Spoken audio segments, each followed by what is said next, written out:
Hello everybody, welcome back for another video. Hope that you're all doing well and that you are all having a great day. A couple of things that we have to cover today, so let's jump right into it.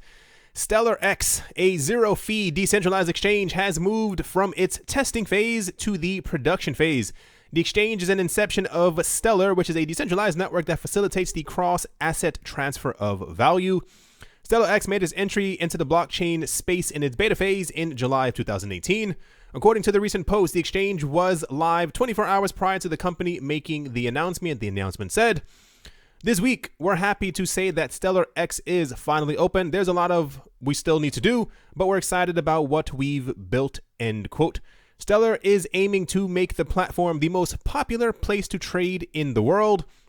The company claims to be the only exchange that allows complete free trading as opposed to legacy exchanges that charge fees per trade. They said a free custodial platform like Robinhood profits from the customer's idle funds. We've heard something about Robinhood a couple of days ago where the people were, it's either Robinhood or there's another exchange that kind of sounds similar to them. It's not Robinhood, where they were talking about that Robinhood was actually selling the information from their customers, and this is how they were able to actually offer free trading and stuff on their platform. It's because they were making money from selling customer information.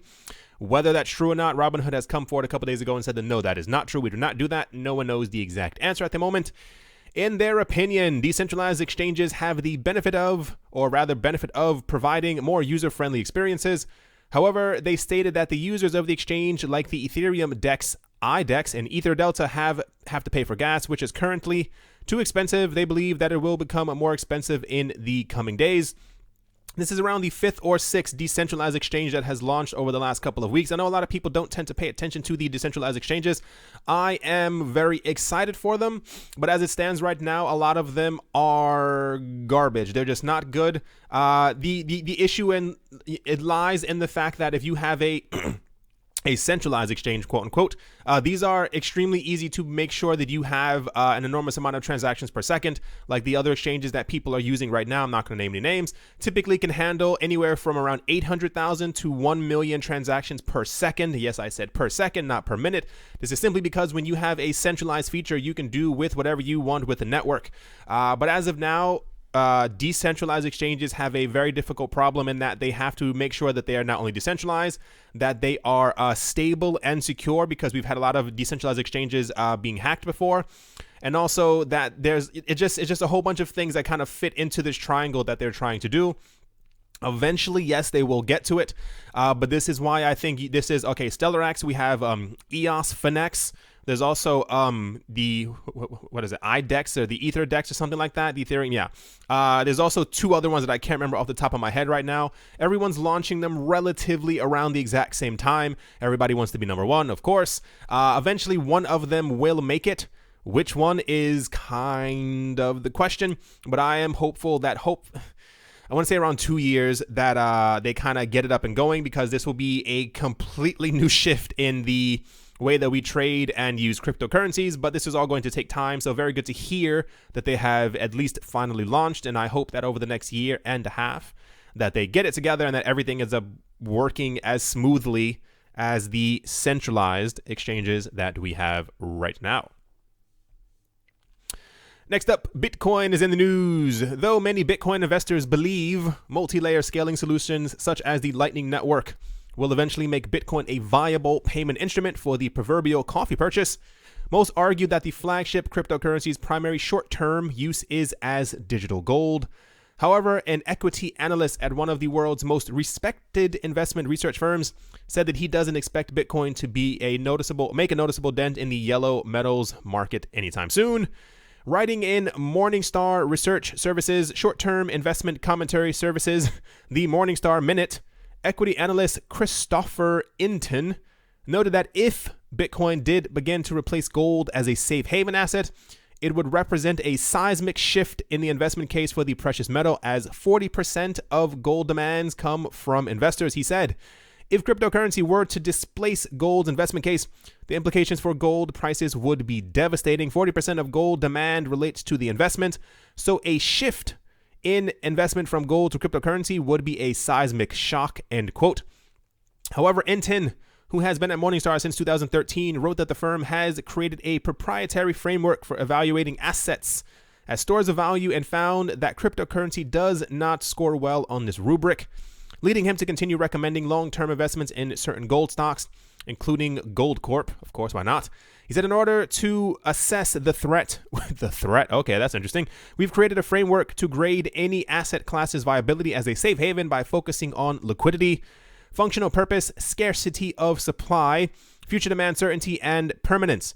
Through this framework, we conclude that cryptocurrency does not and will not challenge gold as a safe haven asset class, end quote. Without even reading any further, we've had a lot of people in the cryptocurrency space, specifically people who were in Wall Street before, who have said many times, and this goes back to around like 2012, where they predicted that over the next 10 years from 2012, there would be a massive switch over from people who were actually in gold to simply, at this point, this was when, of course, we only had, it was like Bitcoin and Litecoin, some of the only coins that we had floating around. But the idea was that Bitcoin would become digital gold at some point as people would realize the benefits of being able to transact in cryptocurrencies as opposed to having, or rather trying to transact in gold. The idea is that as gold is physical and it is metal and it is in your hand, if you try to go through an airport with it, people will stop you. If you try to do other things with it, if you try to buy a cup of coffee, as it were,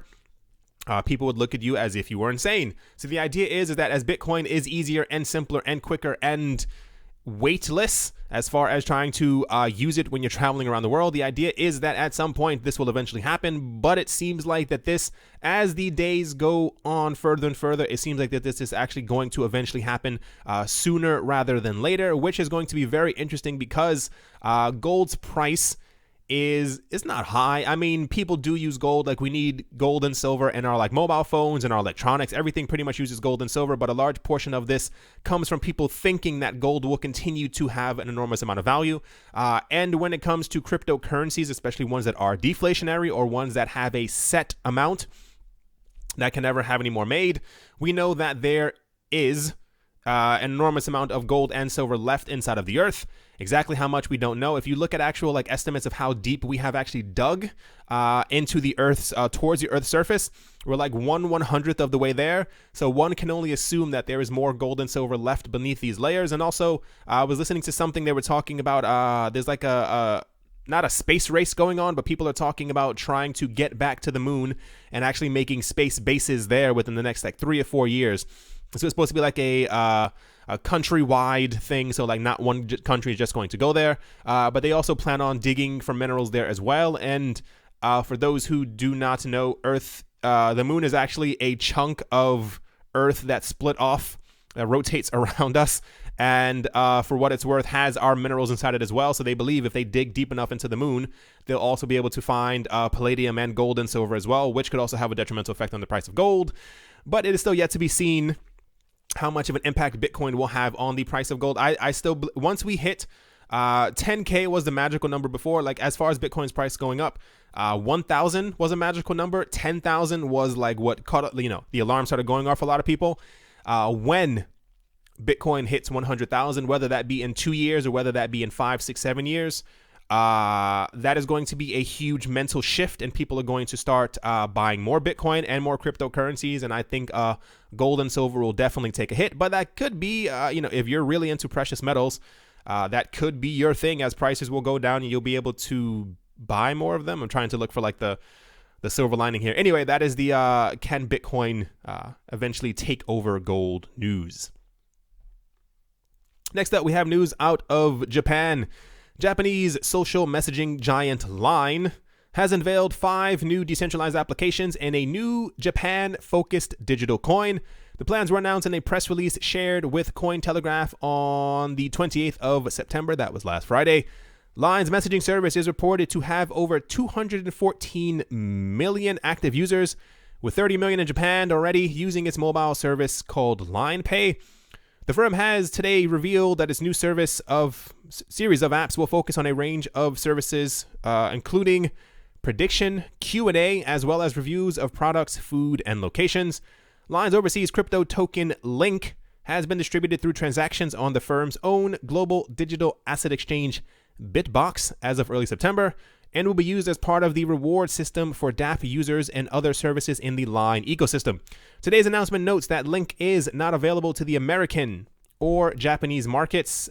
Keep that in mind. Talk about that a bit later. Line has therefore launched a separate coin dubbed Link Point that is exclusive to residents of Japan. Link Point will be focused, or rather be issued as an incentive to users of Line's new Dapps, and cannot be traded on the Bitbox exchange due to domestic regulatory restrictions. As previously reported, Bitbox has not yet received an official operating license from Japan's financial watchdog, the Financial Services Agency, FSA. So Japan has been, last year, Japan was like the most crypto-friendly place in the entire world. They had, I think, 2 or 3 exchanges that were hacked into, and they've completely put a damper on the entire crypto space within the country. Things are still okay, but as far as like regulations and stuff like that, they're taking it a bit too far. I don't know if it's them worried about being oh gosh, what's the word? Not ashamed, but like typically countries don't want to go forward with something because they end up looking dumb to other countries, if that kind of makes a lot of sense. Japan was they were the forefront leader in that they would take over the cryptocurrency space. And as they took like the leadership role and things are going wrong in their country, I think it could be like a bit of a, we want to make sure that we get this right so that nothing else bad ends up happening. The American thing, I'm also going to get to sometime in a little bit. Something very interesting is happening in the States. And what was the last thing that I kind of wanted to go over? So this is what me personally, what I think other cryptocurrencies should be doing. I'm not exactly sure why they haven't gotten into it yet. Maybe they're still just working on framework and asset management and maybe regulations in the countries that they're in. But when it comes to creating an app, I think this is probably what Tron should be aiming for. I don't know about the entire torrent thing, but creating an app. Okay, I'm just gonna whatever. You guys know I ramble and I have a lot of thoughts in my head, so I'll just put it this way. I was looking through the App Store a couple of days ago, and I was looking at all these really weird apps, and you look at them, and there's like a tab that says like most profitable, or like which app made the most money. And there's some of the weirdest apps in the entire world. It's things like where you tap the screen to like make this little like figure run, or you like hang glide, or you do something like this, or you drop candy onto a screen and you do all these other things. And I sat there thinking, I was like, isn't it really weird that so many of the other cryptocurrency projects or people who are creating dApps and or apps and or websites, whatever you want to call them, for these projects haven't created any like normal games? Like everything that's been created so far has been these like super epic, mega awesome, crazy collectible, this, you can do this, you can fight monsters, you can travel to other universes. And I'm like, typically historically the other apps that have done well in the past, or that have gained the most followers or support or users or has the most money flowing through it, fiat money, has been some of the the simplest apps in the entire world. I mean, Line is already huge, so I'm not expecting someone to become as large as them within the next 5 or 6 days. But I feel like people who are creating apps for crypto should just do something very simple. Everyone's so concerned with making this like mega insane platform. Imagine if they had a game like Candy Crush or something, similar to these things that you see people playing on the trains and all the buses all the time. Like everyone sees them. When you're going to work, you see these people playing these things on their phone. What if we had something as simple as that, but that paid you in Tron if you want, or like if you could battle people across the world, like that other game, like Words with Friends. Like if you could battle other people around the world, and whoever ended up winning, they ended up getting like 10 Tron or something like that. Something very similar to this. Just an idea, just a thought. I feel like there's so much focus on making everything like hyper amazing. Oh my gosh, awesome. Let's trade this. Let's battle with this. Just make it really simple. And that's how you kind of get people into your platform. So let's see if the 5 dApps that Line has made actually end up going anywhere. A lot of the dApps that we've had so far have just not moved. I made a video before asking like, do you guys even play dApps? Like, are you into it? I feel like there's such an enormous focus on people just wanting to make money that no one's actually playing any apps or dApps, which is kind of weird because everyone plays something on their phone. Everyone has at least one game that they play. And as of now, there should be at least one equivalent to something that we already have somewhere else. And it's like, why wouldn't you rather play the decentralized app that could potentially make you crypto money on the side as opposed to playing what you're always playing, especially if you're into the cryptocurrency space and you're into a specific coin and you want that coin to survive. Why wouldn't you play something that's built on their platform that will cause the platform to thrive, that you could tell your friends about to also pay? I don't know. Crypto is very weird right now, and I think everyone's too focused on just making money in the short term that they're not even seeing the long-term benefits, especially of getting other people to end up playing these Dapps, as it were. Anyway, let's move on. Next up, we have news about Ethereum.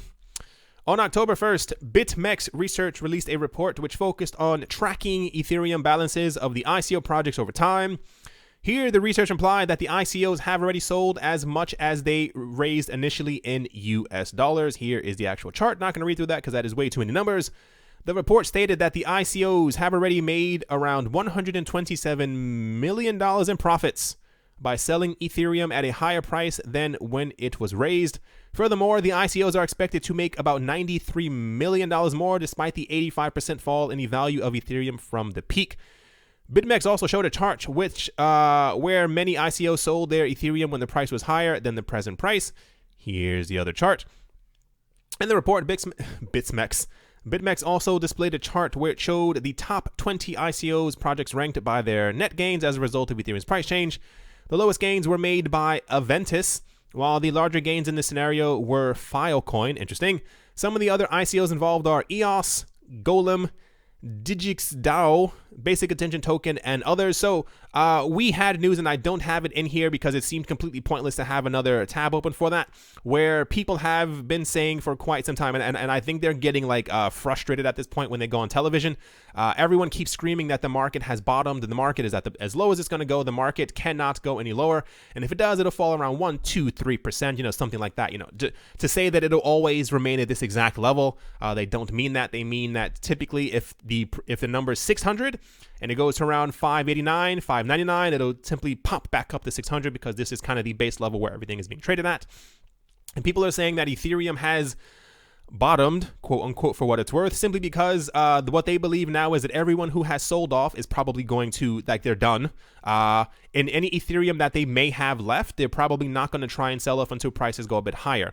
It's kind of like a scale thing where the ICOs that have already failed, that desperately tried to sell off Ethereum in order to recoup some of their money back, are completely out of the game, and everyone else who is thriving or has made enough money from other business ventures, everyone else, bringing money to the cause, such as EOS or BAT and all these other things, that they have enough funding on the side that they don't have to sell their Ethereum. And I understand the prospects of, or the idea of creating a coin, having it denominated in Ethereum, and then when your coin launches, to sell off that Ethereum to show your superiority and then buy your coin with that to pump up the price. But I feel like keeping a bit of Ethereum, if you're raising this much Ethereum, maybe keep 100,000 of it just for the future prospects of how big Ethereum could become. I don't understand the mindset of a lot of people who are making these ICOs. I'm also coming it from from a more of an investor standpoint, just keep some of the balance just as a just in case. Well, 100,000 Ethereum isn't a just in case. It's more like you'll be rich off of that one day. But the idea is that the sell-off is done. They don't expect any more to happen because everyone who tried to get some funds back have already tried to do so. And everyone else, it's not out of the realm of possibility to think that people won't continue selling if Ethereum hits $1,300 again. That's 5-6 times what it is right now. So I can definitely see some people trying to do that. But all the backing that Ethereum has, it's a bit of a weird, is it catch-22? Is that a thing? Whoa, my computer's going crazy. What's wrong with I don't understand what my computer's just having very difficult days recently. As far as you make a coin to try and compete with Ethereum, but if your coin is actually trash, excuse my my use of language, that you have sold off all your Ethereum that you ended up imagine being a startup or an ICO startup or someone who makes their own coin. They buy, they denominated in Ethereum for the ICO. They sell off all of the Ethereum to fund their coin. Their coin ends up crashing and going nowhere. And then they realize 3 years later, guys, we had 150,000 Ethereum and we sold all of it. And now we have nothing to show for it. Kind of weird, right? I don't know. I guess I think of weird scenarios. Anyway, let's continue on. Next up, it goes without saying that the performance of Bitcoin, along with its altcoin brethren, has been lackluster, with the collective market valuation of the publicly available crypto assets declining by a jaw-dropping 70% in the past 9 months. But even amidst this downtrend, adoption rates have surged, which I still find interesting, while the development and maturation of crypto-focused infrastructure has also seen their fair share of progress. Look no further than Wall Street recently renewed interest in the market, as prominent banks like Fidelity, Goldman Sachs, JP Morgan Chase, and Citigroup have begun to allocate resources to the creation and development of cryptocurrency vehicles and services, which I think JP Morgan is probably the most interesting, because Jamie Dimon, he took any chance that he could. I think when he rolled out of bed in the morning, he was Facebook live streaming just to let people know that he hated Bitcoin. And he's one of the now like the strongest proponents of cryptocurrencies, and he absolutely loves it so much. On the startup side, while this industry has been known for, things seem to be booming as well, as crypto platforms like Binance and Coinbase, for example, both recently announced plans to bolster their staff and expand their operations and product lineups. Speaking at Delta, a Maltese government-run crypto and blockchain-focused event, Nigel Green, a leader in this budding industry, explained that the future is bright for this market, contrary to the wanton skeptics. As reported by Verdict, Green, who currently holds a position as the CEO of Devere Group, stated that the following at the event. He said, Bitcoin and other cryptocurrencies are, I believe, on the verge of a true global breakout. This is largely due to FOMO, or fear of missing out. Adoption is increasing all the time. The executive of the financial consultant services, which has taken a focus on cryptocurrencies and blockchain technology, went on to add that institutions, whether financial or retail focused, have begun to involve themselves in this technology. As aforementioned, Green added that institutions have begun to embrace this sector due to fears of competition and loss of customers. That is incredibly true, as the public is becoming ever increasingly eager to explore the opportunities themselves. I told you one of the greatest things that I love about cryptocurrencies is that the same exact people who hated us for years, they're diving headfirst into the market, trying to figure out a way to get into it, because they thought in 2012 to 2015 that they could say anything that they wanted about cryptocurrencies. It wasn't good. It wasn't so-and-so. The stock market's going through a bull market. Why would you even want to touch crypto? When there were days when Bitcoin would drop by around like 35%, and they went to town on Bitcoin. It was like open season for wolves. It was just absolutely ridiculous, the thing that they were saying. And I love this entire thing, especially with this. This is going to be, I told a lot of you before, when you tell your friends and family about cryptocurrencies and they don't listen to you, they continue watching TV, or they chuckle, or they laugh, or they look away, or there was someone else who said a couple of weeks ago, he said when he was making money, he said in the comment section, when he was making money at the end of 2017 and the market was going up, all these people at his job who made fun of him before were desperately trying to figure out how to get into cryptocurrency, and they were asking him because he spoke about it before. And as soon as prices started going down in 2018, they stopped asking, and they were all laughing at him once again.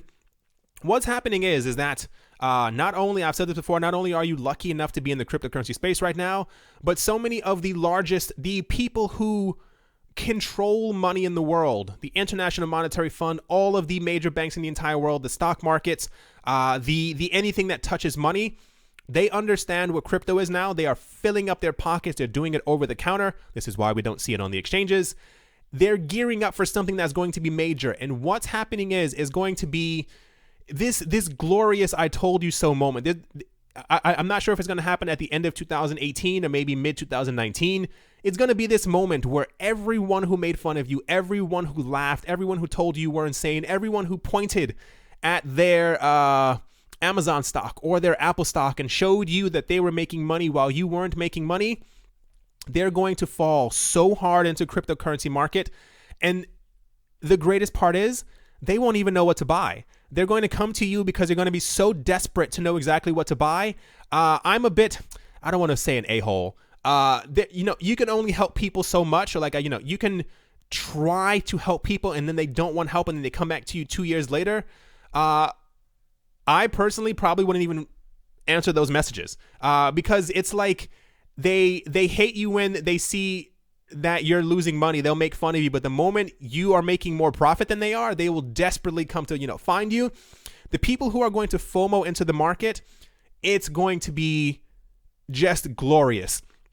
And I'm so excited that I'm not even certain specific coins, just in general, people will try to buy anything that they can that they think sounds like a good deal and is going to push the market up so high. But the good thing that ends up coming from this is these same exact people, if we have a bull, let's say we have a bull run 2 or 3 months, like a good 2 or 3 months, and then things start to stabilize and maybe potentially, hopefully go back up at a certain point, a lot of these people will then become true believers. And that is going to be the greatest moment, because they will also then try to get other people into the market who will also then buy.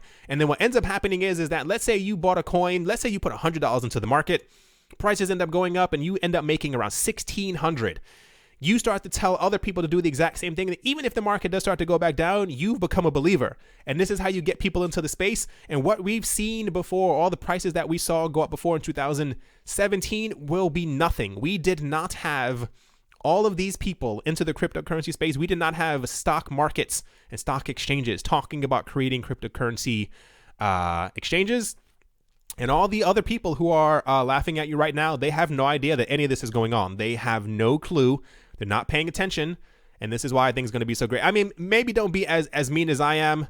Maybe I've grown like a bit jaded over the last 5 years.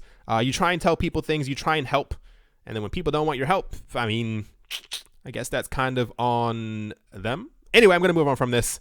No more malicious or nefarious talk. So just to briefly, I'm not going to go through this. I'm going to briefly touch on it. What we spoke about last week and the week before that, I said I think there's like a shift changing or something is happening. You may have noticed, even on the other side of what I said, I told you guys before, I said I think there is a slight shift that's happening. Something very interesting is taking place. I said when we had news that the New York Stock Exchange and the NASDAQ and the German Stock Exchange and the Swiss Stock Exchange and the other stock exchanges, so I'm pretty sure also trying to work on this as well.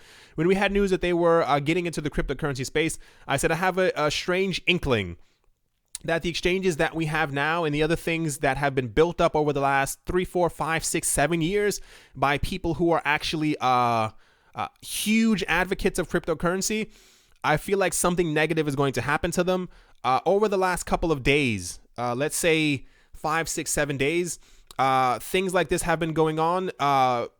People in the United States specifically, the people who create the laws and stuff like that, have been coming forward, and they've been saying that people who run cryptocurrency exchanges, they've been accusing them of money laundering. There was another report a couple days ago that said that $89 million had been laundered through crypto exchanges in the United States, which, first of all, you can launder money through anything. You can launder money through US dollars, through euros. You can have a pile of gold.